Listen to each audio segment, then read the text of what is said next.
A few moments later.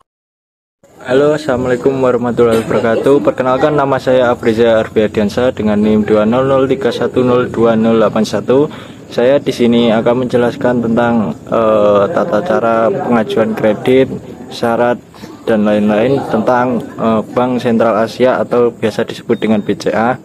Di sini saya akan menjelaskan pertama tata cara pengajuan kredit BCA. Yaitu yang pertama, tentukan jenis pinjaman sesuai dengan kebutuhan kita ya. Yang kedua, bisa datang ke kantor cabang BCA yang terdekat. Yang ketiga, bisa dengan isi formulir pengajuan pinjaman dan melengkapi semua syarat-syaratnya. Yang keempat, tunggu proses verifikasi dan ACC kredit. Dan yang terakhir, biasanya lakukan akad kredit dan pencairan pinjaman. Untuk jenis-jenis kredit di BCA sendiri ada banyak. Yang pertama, pinjaman individual. Yang kedua, pinjaman kredit tanpa agunan personal. Yang ketiga, pinjaman bisnis. Yang keempat, ada kredit usaha rakyat. Yang kelima, kredit multiguna usaha.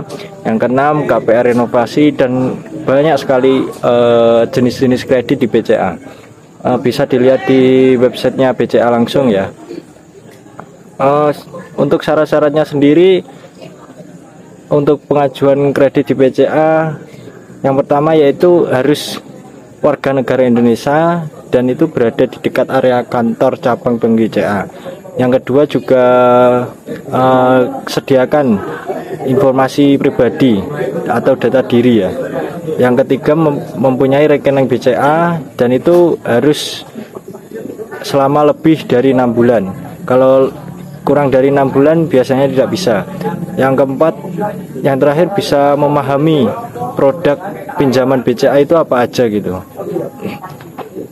Selain syarat-syarat yang tadi saya jelaskan,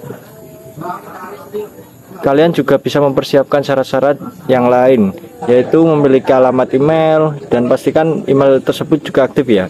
Yang kedua, mempunyai jenis kendaraan baik KSM atau KKB. Dan yang terakhir, memiliki nomor telepon yang aktif dan dapat dihubungi agar mempermudah untuk memberikan informasi dan layanan terbaru tentang BCA.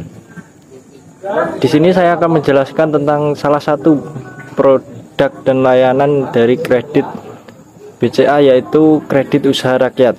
Kredit usaha rakyat itu juga untuk solusi mudah untuk kebutuhan modal kerja maupun investasi kepada para pengusaha kecil dan menengah yang belum memiliki agunan cukup. Keunggulan dari kredit usaha rakyat sendiri yaitu mempunyai suku bunga mulai dari 6% sampai dengan 9%. Dan biasanya bebas biaya provisi dan administrasi. Dan juga perlu diketahui ya teman-teman, di sini jenis fasilitasnya kredit modal kerja atau kredit investasi bisa dengan cara pembayaran mengasur setiap bulan. Untuk jangka waktunya biasanya untuk kredit usaha rakyat mikro itu kurang lebih 3 tahun, dan untuk kredit investasinya bisa mencapai 5 tahun. Dan untuk kredit usaha rakyat kecilnya itu 4 tahun, dan untuk kredit investasinya bisa sampai dengan 5 tahun. Jadi sama untuk kur mikro dan kur kecilnya. Untuk agunannya sendiri yaitu ada beberapa. Yang pertama yaitu tanah kosong atau sawah, tanah bangunan, kios, apartemen, kendaraan bermotor, persediaan barang dan mesin. Dan masih banyak lagi ya teman-teman. Untuk syarat dan ketentuannya ya sama, harus warga negara Indonesia atau telah memiliki KTP fisik maupun KTP elektronik, dan perorangan, badan usaha, dan usianya minimal 21 tahun ya, atau sudah menikah untuk nasabah perorangan, dan usaha yang dijalankan untuk pengajuan kurnya itu kurang lebih harus berjalan minimal 6 bulan. Dan tidak sedang memiliki kur berjalan di bank lainnya. Dan yang terakhir adalah tidak pernah menerima fasilitas kredit produktif. Nah, untuk syarat-syarat dokumennya yang harus disiapkan yaitu untuk nasabah individunya sendiri, yang pertama KTP, NPWP, kartu keluarga, surat keterangan usaha, BPJS Ketenagakerjaan. Nah, untuk nasabah badan usaha sendiri ada beberapa, yaitu akte pendirian dan segala perubahannya, pengesahan akte Kemenkumham, NPWP badan usaha, ada juga KTP pengurus atau pemegang saham tertinggi, NPWP pengurus dan pemegang saham juga, dan surat keterangan usaha atau NIB atau TDB. Dan yang terakhir yang harus disiapkan yaitu BPJS Ketenagakerjaan khusus untuk pengajuan kur kecilnya. Untuk biaya limit dan suku bunganya yaitu untuk jenis biayanya yaitu ada biaya provisi, biaya administrasi, biaya denda, dan biaya lainnya seperti biaya notaris, apresial, asuransi, dan lain-lain. Untuk limit pengajuan kreditnya yaitu untuk kredit usaha rakyat mikronya limitnya yaitu kurang dari 10 juta sampai dengan 100 juta. Itu bisa ya teman-teman untuk diajukan kur mikronya. Untuk kur kecil bisa sampai 100 juta sampai dengan 500 juta ya. Dan untuk ada sendiri yaitu untuk kur khusus itu bisa sampai dengan 500 juta ya teman-teman.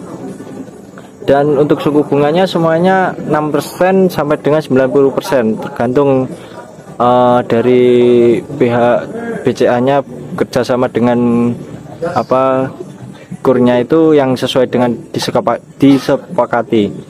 Jadi gitu teman-teman. Ya itu tadi penjelasan singkat dari saya, beberapa tata cara pengajuan kredit di BCA, ada juga jenis-jenisnya dan juga syarat-syarat yang harus dipenuhi ya untuk pengajuan kredit pribadi maupun badan usaha. Dan itu tadi ada penjelasan sedikit tentang salah satu jenis kredit di BCA yaitu kredit usaha rakyat. Jadi segitu saja ya teman-teman untuk penjelasan tentang Bank BCA, pinjaman kredit BCA. Sekian penjelasan dari saya, kurang lebihnya mohon maaf. Wassalamualaikum warahmatullahi wabarakatuh.